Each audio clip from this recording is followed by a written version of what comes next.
O samba não ocupava o espaço que ocupava o rock and roll, que ocupava o sertanejo, as músicas internacionais. O samba passou a ocupar esse espaço na prateleira e ser visto a partir da minha geração.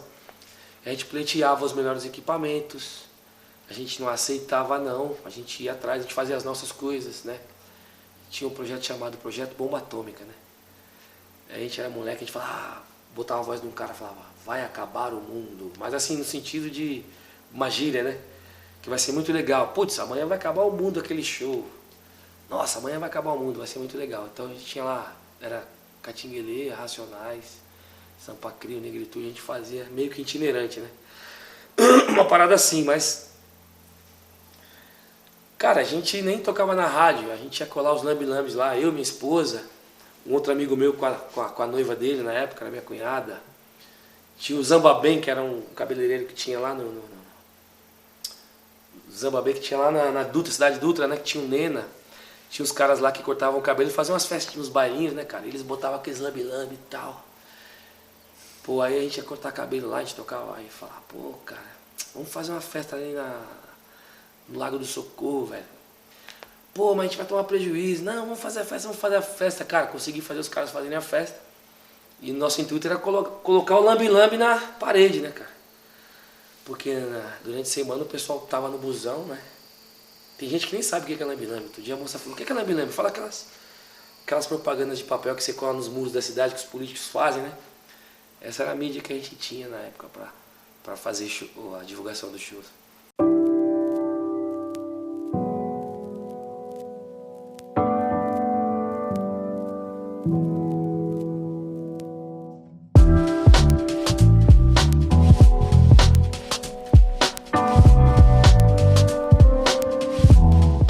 É uma geração importante para nós, a geração da Alessi, a geração que é do Fundo de Quintal. Segunda-feira eu vou lá gravar um clipe com o pessoal do Fundo de Quintal, Almir Neto.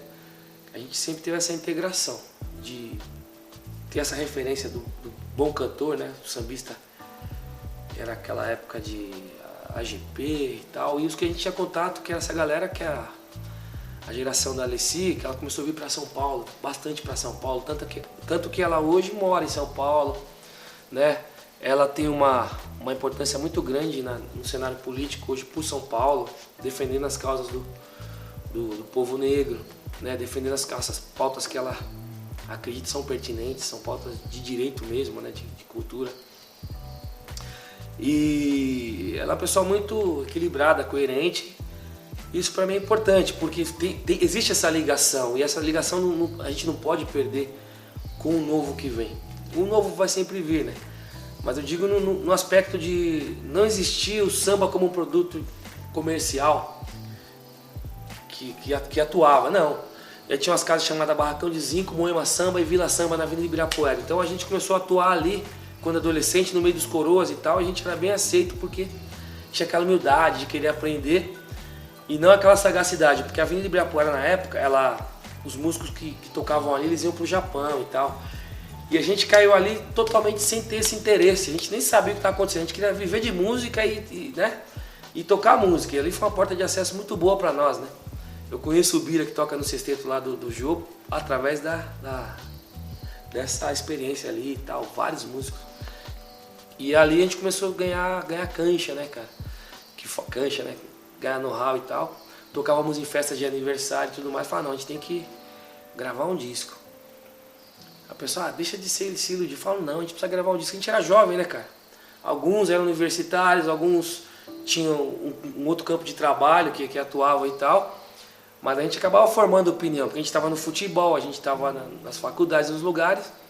E quando a gente começou a se apresentar nesses lugares, barzinhos, festa de amigos, aquilo realmente começou a fomentar muito o interesse das pessoas. Nessa época nós, por vezes, acompanhávamos alguns artistas que vinham do Rio de Janeiro, né? Ivone Lara, Juvelina Pérola Negra, o Arlindo Cruz quando fazia fora do Sistema do Fundo, né? O Mauro Diniz. E aí a gente fazia a banda base para esses caras em alguns momentos, né? Mas são outras fases que isso foi acontecendo, né? A gente vai ficando velho, a gente vai misturando a demanda de coisas que aconteciam, né?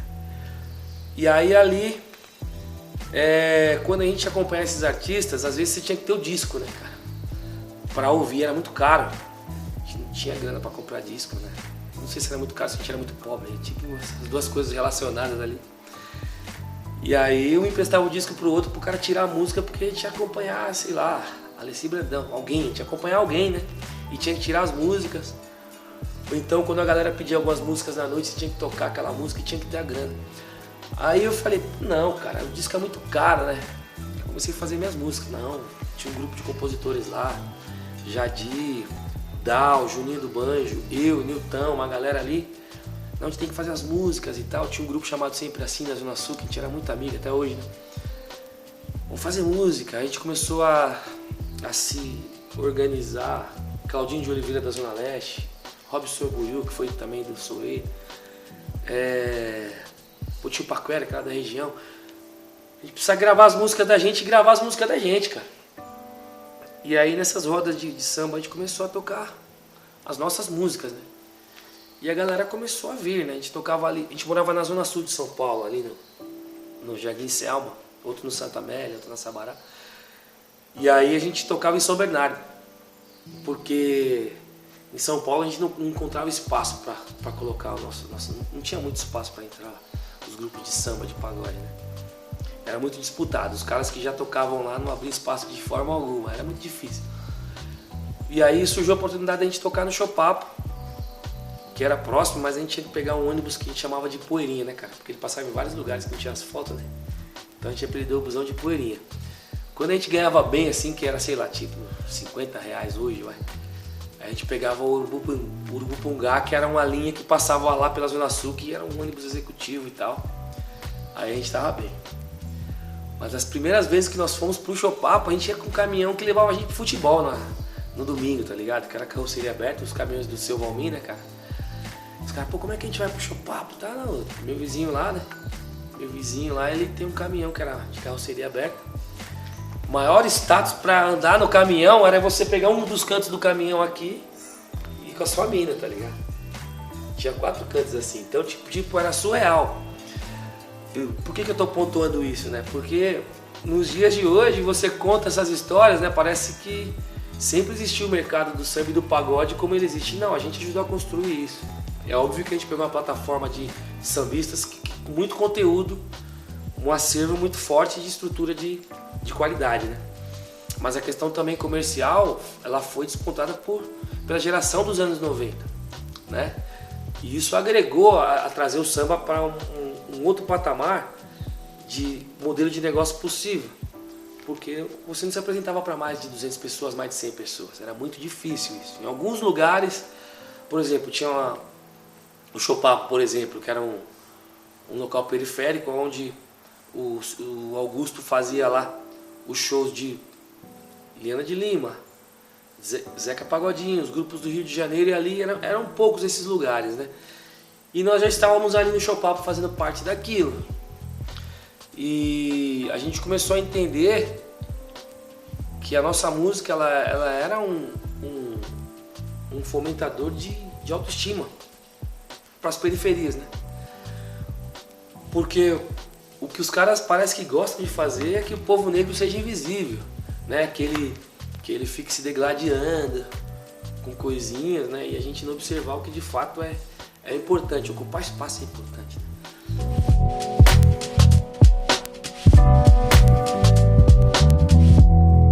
É muito mais importante às vezes para o sistema querer que o jovem periférico se enquadre na situação de se diminuir o tempo inteiro.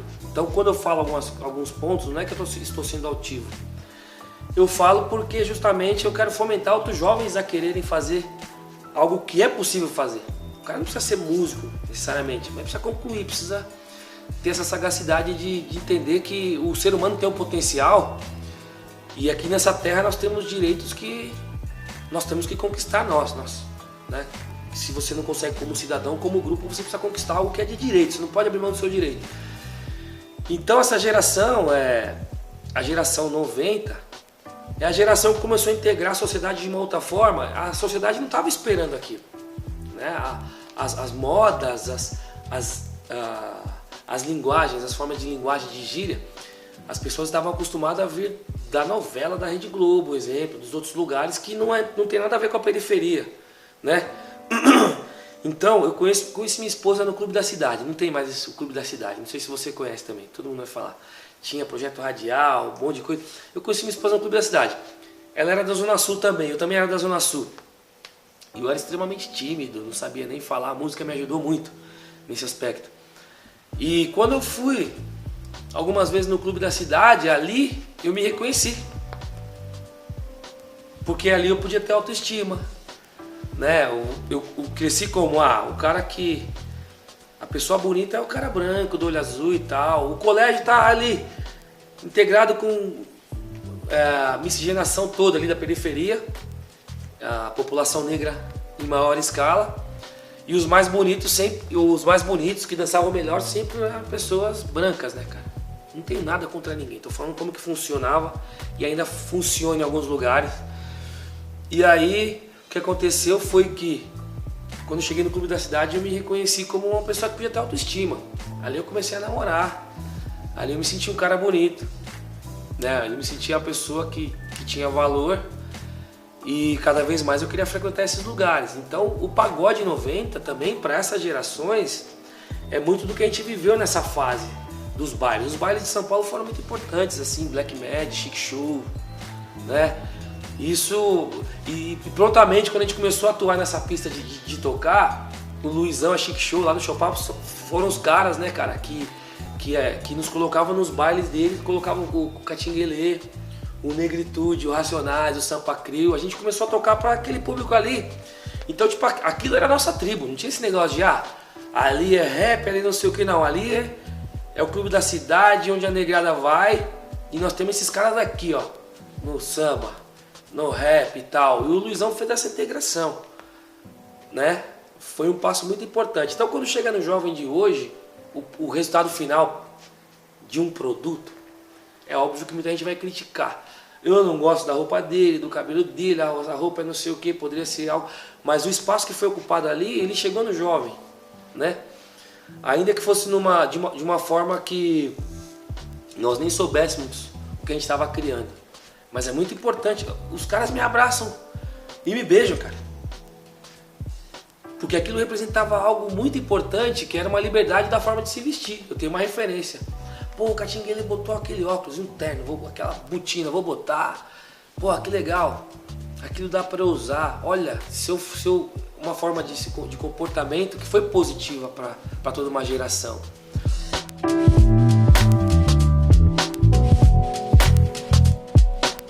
O samba era político também, e a gente era integrado. Num dado momento, a gente começou a receber bombardeio do pessoal do rap, do nada assim, né, cara? Pá. Aconteceu, pô, os caras fazem isso, fazem aquilo, e nos bastidores os caras fazem as mesmas coisas. Porque a gente vem dos mesmos lugares, das mesmas favelas.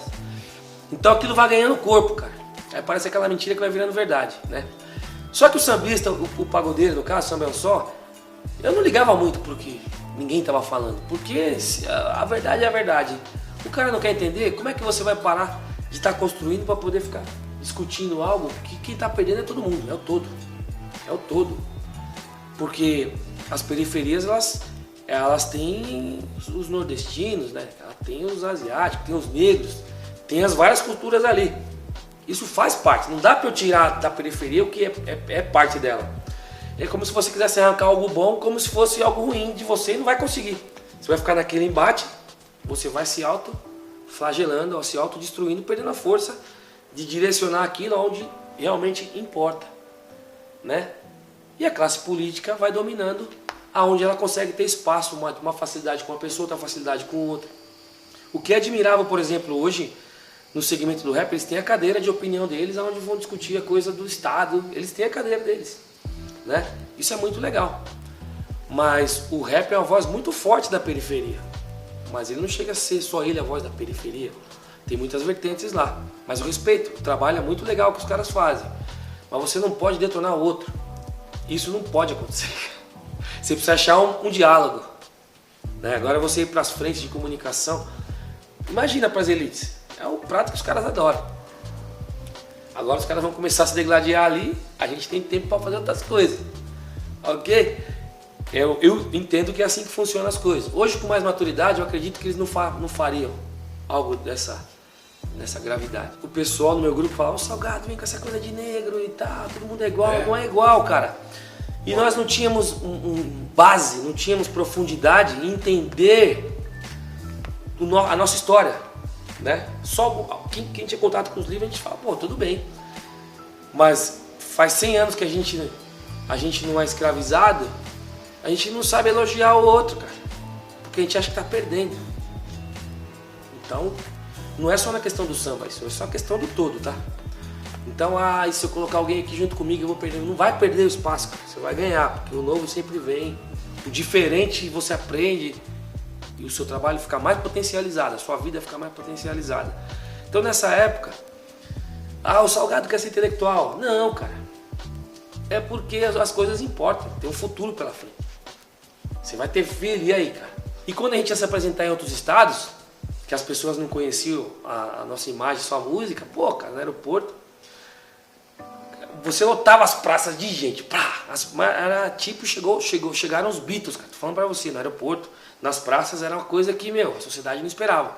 E não era o Catinguelê, era o SPC, era o Negritude, era o Raça Negra. A música, o samba é a música mãe da música brasileira. O samba é a música mãe da música brasileira. Da onde vem o samba? Da África. O Brasil foi descoberto pronto, pela Bahia. Aonde nasceu a música do Brasil? Na Bahia. Onde mora o samba? No Rio de Janeiro mora. Né? É a cidade cartão postal do país. Muito legal. Mas o samba hoje não tem nascedouro, sabe por quê? Por causa da geração 90. Você vai nos municípios do Brasil inteiro, o cara tá ali. O primeiro videoaula de cavaquinho no Brasil foi eu que fiz, cara. Não porque eu sou o melhor.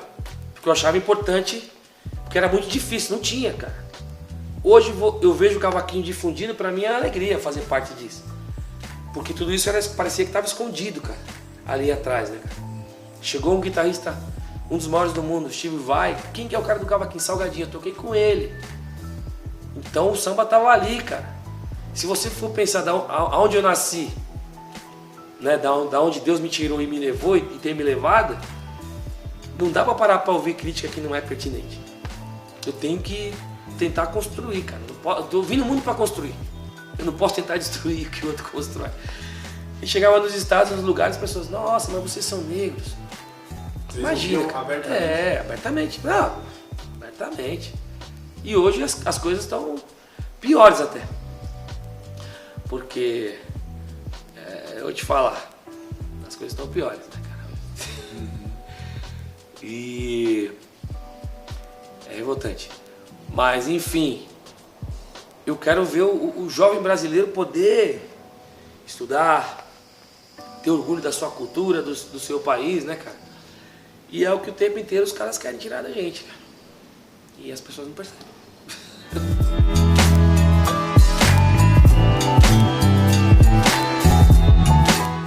É muito importante a participação da mulher, né? Da mulher negra e da mulher em si, na busca pelo seu espaço comercial, seu direito de ganhar igual ou mais, né? Quando você faz hora extra, você tem que ganhar mais. Enfim, já tem que ganhar igual, mas quando você trabalha mais, você tem que ganhar mais também. Agora na música, no samba, por exemplo,